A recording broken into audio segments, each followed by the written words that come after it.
McLaren model name designations aren't very friendly to those who may not be so great at numbers. It can be a little confusing. We had the MP4-12C, the 650S, the 570S, the 600LT, the 675LT, the 720S, and then this, the 765LT.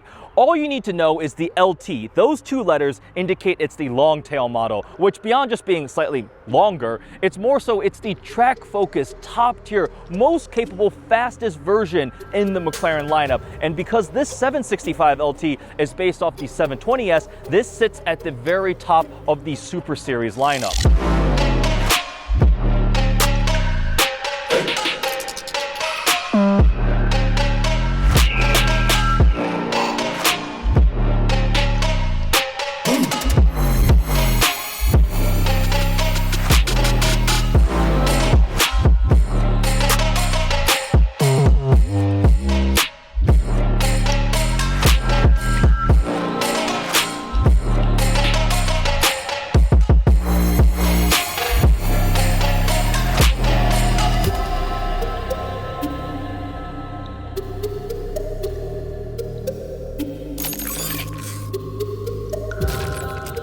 The 720S is already ridiculously fast, a monster. I mean, it blurs the line between supercar and hypercar. So obviously, the 765 is going to take it to a whole other level. And I'm also really interested in see how this feels compared to the P1, the top McLaren hypercar. Having driven that, spent time with that as a dream car, it was absolutely amazing. Can the 765LT even come close to what a P1 is like?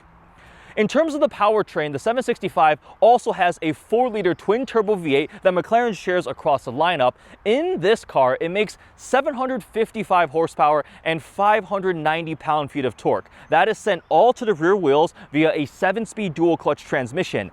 0 to 60 in 2.7 seconds, 0 to 124 miles an hour in 7 seconds, and this, completely stock, will do the quarter mile in 9.9 seconds. That's as fast as a Bugatti Veyron. This is an absolute monster. But straight line top speed is not the entire intent of a 765 LT, hence LT. It's track focus, it's lightweight, it's hardcore, it's meant to take turns, set lap records. In terms of the exterior styling, since this is based off the 720S, you have a lot of the similar features, including the headlights, the taillights, but they actually revise a lot. More track focus means more aero, so it's all carbon fiber aero. This one has it painted, but a much more aggressive front splitter, front fascia. We have these fender vents there, which are functional too. We've got more aggressive side scoops here, and also it's got a wider front track, and as a long tail, it has to have a longer tail, which means a much bigger rear wing, and it's active. It can act as an air brake, it varies, it looks really awesome. The quad exhaust tips move to the middle on the 765 LT, way more aggressive of a diffuser, all in the name of functional performance. And also, because of the McLaren, of course, the dihedral doors have to go up, which is just part of the fun. They hinge on the roof. It looks awesome. It's all part of the overall experience. I think the 765 LT looks absolutely amazing. It's like a spaceship in this Burton blue with some carbon fiber on it. It looks just unlike anything else on the road. It turns heads. It even stands out among your quote-unquote mainstream supercars. So with that, let's hop in the LT. We're going to talk about the interior, take it for a drive, talk about what it's like to drive, talk about the value, how it compares to some of the other supercars and hypercars out there. All right. Let's take this car for a drive. Let's see what this unhinged maniac of a supercar is like.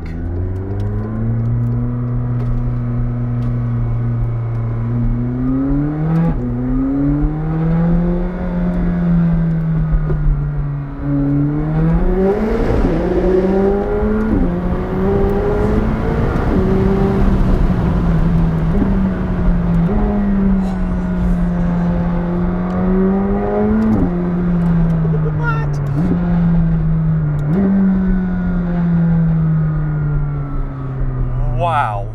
Yeah, that's fast. Alrighty. All right, let's talk about the interior. So it's largely similar to the 720S, which is the platform that this car shares, which means we have the same digital cluster here in the middle that'll rotate down when you go into track mode for a reduced display of just having the tachometer. We have the vertical infotainment screen in the middle, and to the left of it, we have our active panel, which I've turned on now. It allows us to toggle through independent handling and powertrain settings. And we also have the aero button up top. Lots of carbon fiber here, and we have the Senna seats in this one, but they're the American Senna spec seats, which are, I believe what they call is touring. I think that's their way of saying fat, but they are very aggressive. They look very cool, and they do a pretty good job of holding you in.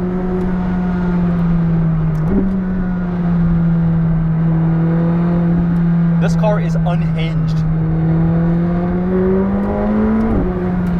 Woo. And when you hit the brakes hard, you lose all of your visibility with that giant wing. Acts as an air brake, just goes straight up. Here's some turbo noise.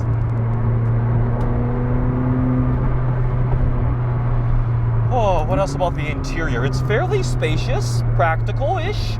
I mean, 720S's, McLarens have always been pretty good from an interior standpoint. They're spacious, they're easy to see out of, you don't feel claustrophobic. Materials are pretty good. Build quality is historically where things have been let down a bit on McLaren. There are definitely some rattles and squeaks. Nothing I see visibly right now is falling off. This air vent, though, is not working. John already told me it doesn't stay open. That's supposed to stay open. But that's just kind of part of the McLaren experience. It's much more minimalistic. The steering wheel is just carbon fiber and Alcantara and a McLaren logo. It's not like in a Ferrari that has a button for every single thing on the steering wheel. They went kind of like the F1 race car feel. This just has carbon fiber paddle shifters, and that's it. And like all the other McLarens, they're on this like rocker system. So I can pull the left paddle for a downshift, or I can push the right paddle for a downshift too. It essentially allows for one-handed paddle shifting driving, which is cool. It's definitely unique. It means you don't get to pull both paddles back into a neutral like in a Porsche GT3 and then drop the clutch like that, or rev it in neutral. But it is definitely a unique thing that I've gotten used to liking, and actually use it quite often if I want to drive one-handed for whatever reason and still play with the paddle shifters. It's pretty cool. Senna seats are, I mean, they look so badass. They are definitely like the top tier race buckets. They're pretty comfortable once you're in, which is surprising because you look at the seats, you're like, there's no way that is even remotely comfortable. But once you're in, it holds you nicely. They're sculpted and padded. It's the getting in part that's hard because you gotta kind of lever yourself over that side carbon bolster, and you've got like the shoulder pieces in here too. Let's go. What in the world? What in the actual... Let me think what else to talk about on the interior. We've got lots of nice suede everywhere, the Bowers & Wilkins sound system. But what you really want to know is what the 765LT is like to drive.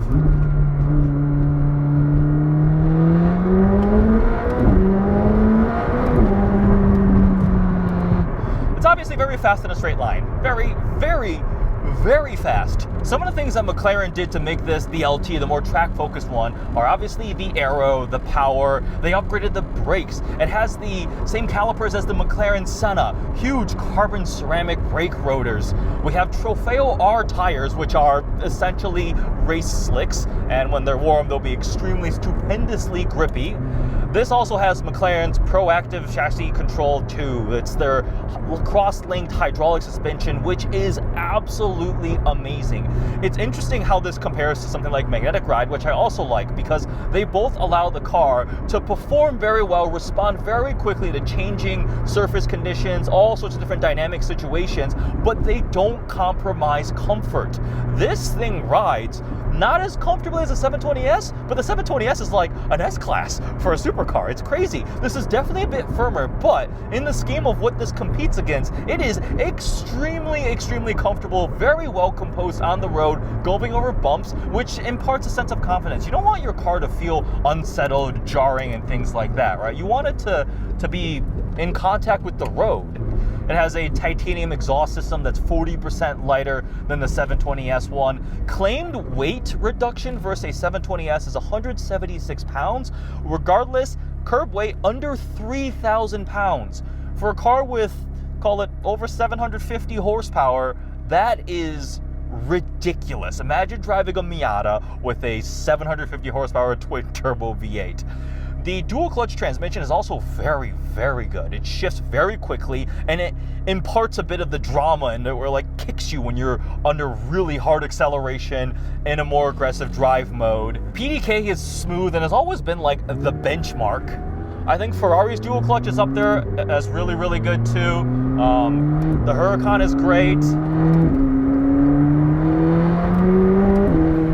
This one, downshift. There's a downshift. Second gear. I'm getting wheel spin at very, very high speeds. Very high speeds.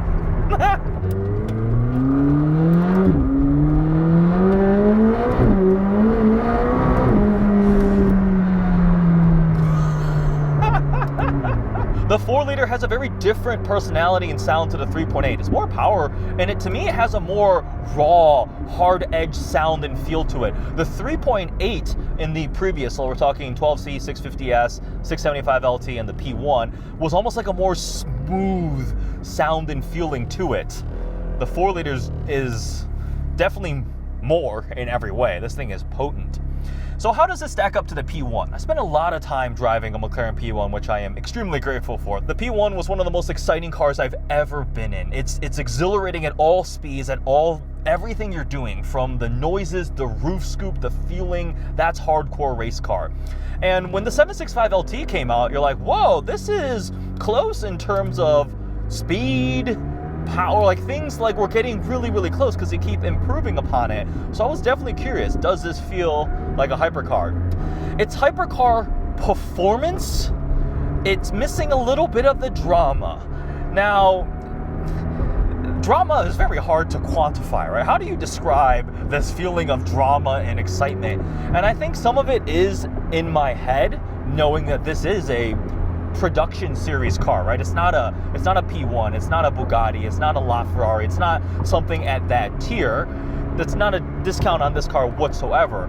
But in terms of some of the other aspects of it, like it doesn't have as much of the ridiculousness, the feeling of almost this is not of this world. I think the roof scoop was a big thing on the P1 that added to the overall experience. Yes, you can get a roof scoop on a 765LT. This one does not have it. Some of those intangibles, right, is what makes the car fun and exciting. 765 is definitely ridiculous. Maybe, actually, this is probably the big reason why it doesn't feel like a hypercar. I am much more relaxed driving this. Driving hypercars is fun, but for me, it's stressful. And even getting on the power when I floored it, is it fast? Absolutely. Does it feel a little more contained or like manageable or civilized than the P1? Yeah, the P1, you could feel like if you weren't careful, it might kill you. This has a little bit of that, but it's a bit more civilized, but still has that dosage of, holy crap, I've got wheel spin at 90 miles an hour. The value, these aren't cheap. I mean, it's the top tier McLaren Super Series, so MSRP for a coupe was, I believe, $358,000. The Spider was a bit more. They ran them for one model year. 21 model year is the coupe, 22 is the Spider, and a base price of $358 is a base price. You can easily option these sky high. This one is actually a relatively reasonable spec at right around $400,000. It doesn't have the insane carbon fiber. Without going to MSO, optioning carbon fiber is how you really get these expensive. You can put $100,000 in carbon fiber on this without even trying. Markup / market value. Markup is just a result of what market value is and what customers are willing to pay for these. This is a limited production car. 765 coupes, 765 convertibles for the entire world. They're individually numbered, and as a result, they go for quite a bit over MSRP. A lot of people are able to order these new if they're repeat clients at MSRP, but I see these listed for sale between $450 to maybe $600 for coupes, and I've seen convertibles, Spiders, up to $800,000. Now, there are some who went absolutely insane with MSO, crazy like color stream paint jobs and exposed carbon and all sorts of different bespoke things. When you're at this level of car and you're buying them brand new and you have a good relationship with the manufacturer, there's no longer a question of yes or no. It's just a question of how much, right? And you get whatever you wish. And as long as it's within manufacturing reason, they'll do it for you. It is just gonna cost the price of a small house, right? Value-wise, I mean, look how much a Pista is. Look how much these cars are. It's hard to say anything that costs nearly $500,000 is the good value, but for the level of performance you get and capability in the overall experience, the presence, the attention, the dynamics, the feedback, the noise, and all of it, I gotta say this is a good value, because you're getting hypercar levels just without some of the hypercar headaches. The P1 is really expensive to own. The battery can go bad. That's expensive.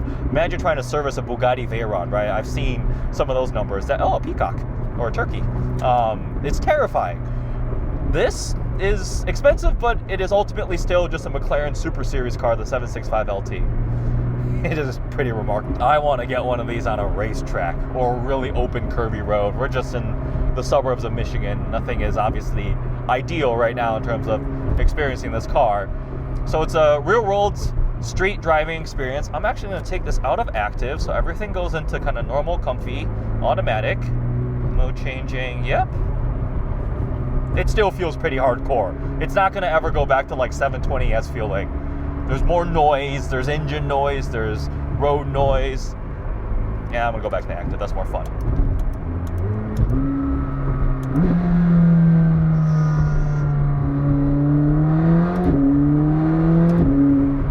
Man, it kicks you. It kicks you when you're shifting. Super strong brakes. If McLaren was able to make sure their cars worked all the time and they were built to the level of a Porsche, it would be the best car in the world. Like, I'd go sell everything and go buy a McLaren, like, immediately. Like, there are a lot of rattles, and that type of stuff does bother me. I like when I feel like the car is very well built, especially at this price point. Like, if it's cheaper, okay, maybe, but like at this price point, it may be illusion. I mean, Ferraris have problems too, right? It's not like they're perfect, but it gives more of the illusion and feeling that it's like super solid. But if you get in an AMG or you get in a Porsche GT2 RS, something like that, right? That's gonna feel like it's super well engineered. It's a tank.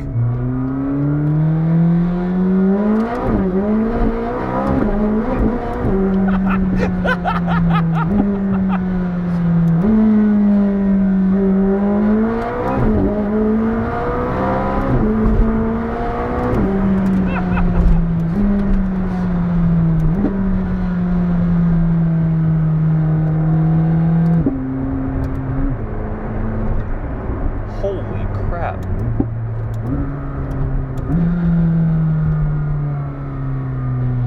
Whew. To answer the question, how does it feel compared to the P1? P1 is still a bit more exhilarating, a little more scary, a little more special feeling. But I mean, a P1 is, go buy one. It's gonna be $2 million, right? This is a quarter of the price.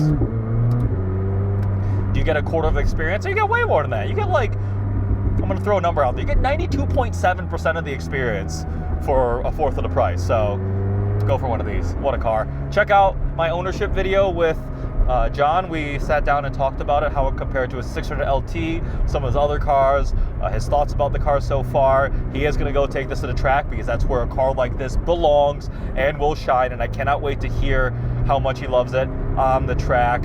All right. With that, we shall end our review of the McLaren 765LT. Is it 765 or 765? 675, 675, 570S? I don't think anybody says 570S. Yeah, the air brake is so cool. 765LT, coupe. Thanks for watching. Go check out the ownership video. This thing is epic.